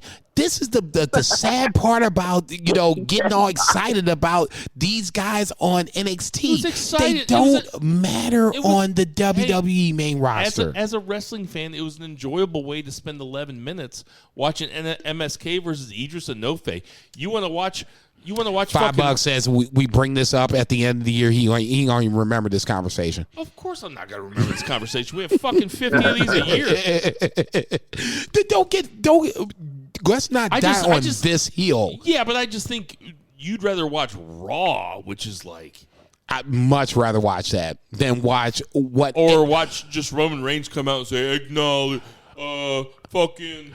I'm sorry. So Mandy Rose all of a sudden should beat Kaylee Ray, who was the NXT UK champion for damn near 2 years. 2 years. Io Shirai hasn't even been anywhere around. You're talking about why NXT sucks. Okay. I'm talking about NXT sucking, but sucking less than Raw. Io Shirai has been nowhere in the conversation of the NXT Women's Champion. Okay. And now all of a sudden, now you're going to bring her up so you can put her over Mandy Rose. This shit ain't no different than what the main roster is. I'll tell you what. It ain't no different. Go watch a Nikki Ash wrestling match with 3 commercial breaks. I know you ain't talking about the Keaton Lyons and all these other, big titty chicks that I don't even know who the fuck they are. Look, I love me some Electra Lopez. That's my future ex-wife. That being said, I would still rather watch I would rather watch. I'm not arguing about the women. What I'm saying is Raw manages to get these 45-minute segments out of one wrestler or 2 wrestlers at a time by having them come out and talk, and then they come out and have a singles, and they come out and have a tag team match. And I would rather watch NXT where at least they're trying stuff with characters than Raw that's been stuck in neutral or slightly in reverse for the last 5 years. You can throw some shit on the wall and watch and try to see which one sticks if you want to. I just rather watch some shit that just can mindlessly blow me away, yay or nay, and just let me go away for 3.5 hours versus, is this who? Which? Hold on. Just 1 second. Hold on 1 second. That's gonna do it for our 3 count.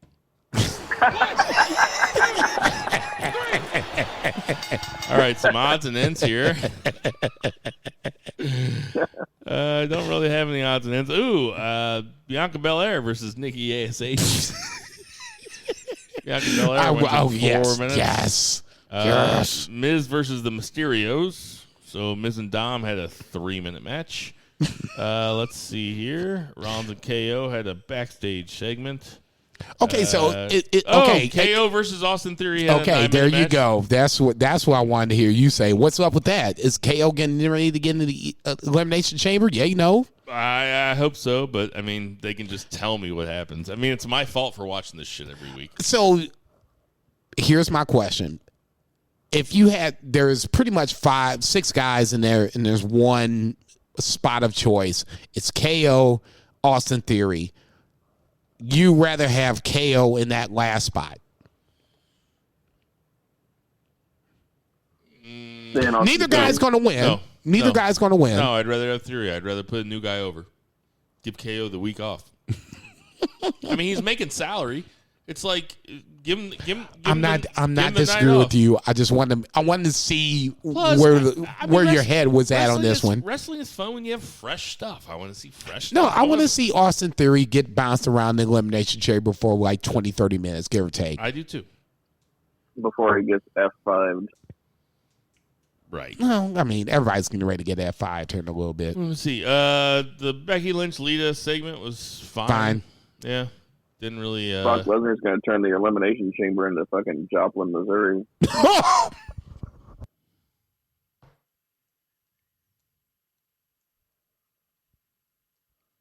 We'll be back after these messages.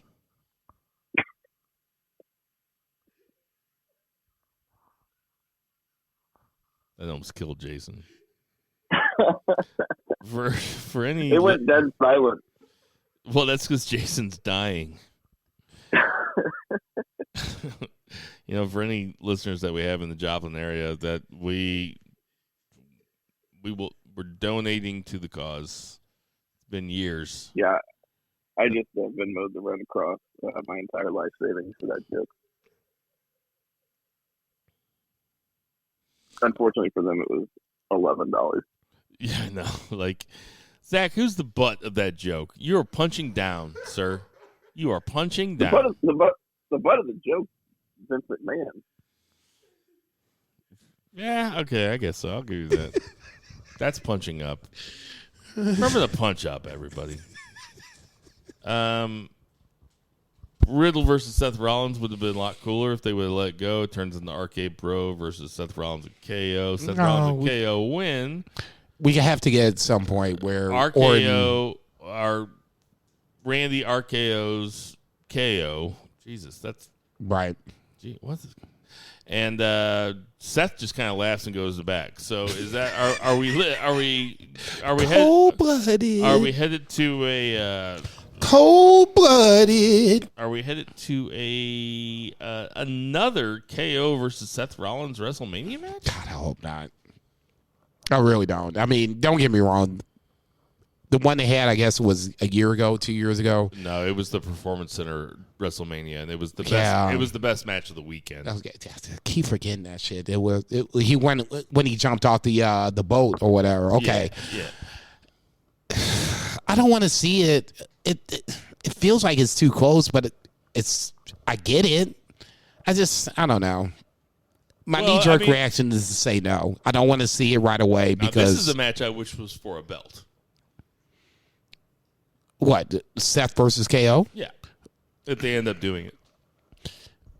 Well, I mean, I guess there's the ultimate problem. You brought Brock back to do. Okay, I'll just say this: if we're going to do title versus title, I want to do it and be done with it. Whoever wins wins.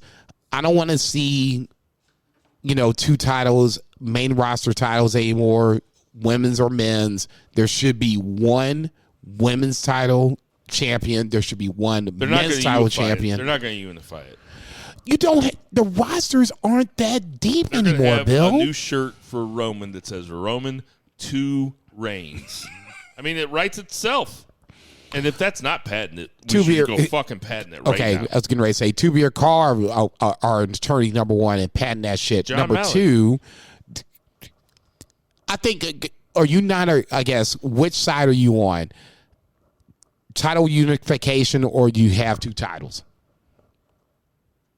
I have been on the boat of brand and title unification for a while. Yeah, everybody is except no for need me. to have 2 brands. It's always like that. I've always been a minority because I remember watching the Attitude Era when they had This motherfucker. the Attitude Era. Everybody was on Raw. Everybody was on SmackDown. They had the heavyweight title, the Intercontinental, the U.S., the European, and the Hardcore, and the tag teams. They had so many fucking titles, man. It's a shit ton of titles. And my only problem with that era, not enough titles.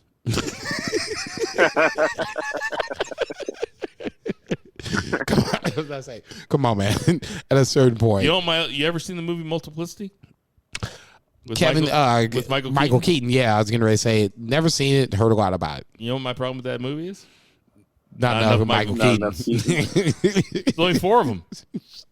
I think that's enough. Give me another Keaton. Okay, so let's put this theory to the test. If there's 4 of me, that was my favorite one. 4 of me, Yeah. that's okay. That's not too many. Yeah. Okay, that's what I thought. At one time? Oh, yeah, you'd be fine. I could, the 4 of you over at my house at one time, that'd be fine.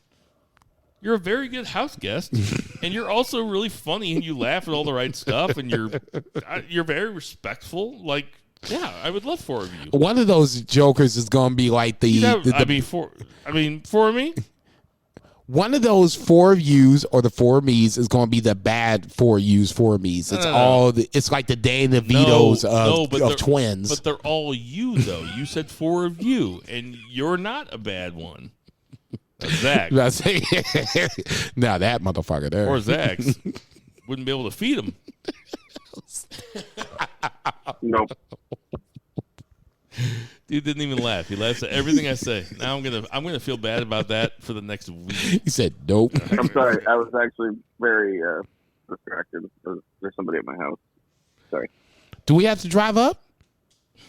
Oh no, just a visitor. Okay. That was not expected. I'll say, give us like 14, 15 hours. We'll be there. There's nothing else to talk about anyway. That's gonna do it for our odds and ends. This is banned from ringside. All right, we got some birthdays this week. Taichi Ishimori, 39. Stone Pitbull in the house. The aforementioned Ken Shamrock. He was on my brain. I know that's the only reason I brought him up. He was on my brain. He's 58 this week. Hernandez, he was mentioned on AEW Dynamite this week. That's when I was like, oh, you need to beat his ass. No, you did not really bring up. Funny, though. It was great. But now you need to beat his ass. Line. Akeem, the one-man gang. Is he even? I'm not even going to ask That's that. what I'm asking. I'm gonna go with. Speaking of white people, Yeah, Yeah, no right. shit. Yeah, get in here, Two Beard. God damn. Is I'm gonna go Akeem- with RIP. I'm gonna go with RIP. I mean, I'll have to. Don't look quote me on that, Jesus I'll Christ. have to look it up. Please and thank you. Please, I don't want to say like please be RIP, so I'm right. I just did. Okay, fair. Damn, Two Beard, you didn't have to throw me underneath the bus like that so quickly. Hold on, looking it up. Looking it up. Please God, please God, please God. No, he's alive. Yes. It's good to be wrong sometimes. George Gray. taking booking. George Gray. Akeem the African Dream. Ah. All right. Anyway, he's 62. Happy birthday, Akeem. Happy birthday. Thanks for being alive. Somebody get this to Akeem. If you're listening, you know Akeem, the one-man gang. Just playing that whole conversation where we were trying to determine if he was alive or dead. Sorry. I'm a bad person. Tommy Dreamer is Definitely alive. 51. Viscera. I'm going with RIP on Viscera. Oh, I think he's alive, right? Oh, Jesus. You're getting ready to Google this again? Is this going to be the thing where we're going to embarrass me at the end of the podcast? Nah, he's dead. Thank you. Died in They 2014. labeled that on him. R.I.P. Viscera. Also would have been 51. Rich Swann is Definitely alive. 31, and Gangrel is 52. Definitely alive. Yes. We've gotten through this. Definitely still taking booking. Yeah, go ahead and hit up gangrel69420 at gmail.com if you're looking to book Gangrel at your house. Just kidding, Gangrel, if you're listening. Nah, he's not listening. For advice for my wife, for my dog, for my cat, Check. baby. Check. For BFR West. BFR West, for Murray the Murray Man Murray, for Check. Patriot Pat, check Check. out Sideways in Time, for Two Beard Zach Pullman, Check. for Jason Cornelius Bell, Konnichiwa, I am bitches. Bill Vagey, Check. and everybody never forget to boo the heels. Boo, bitch.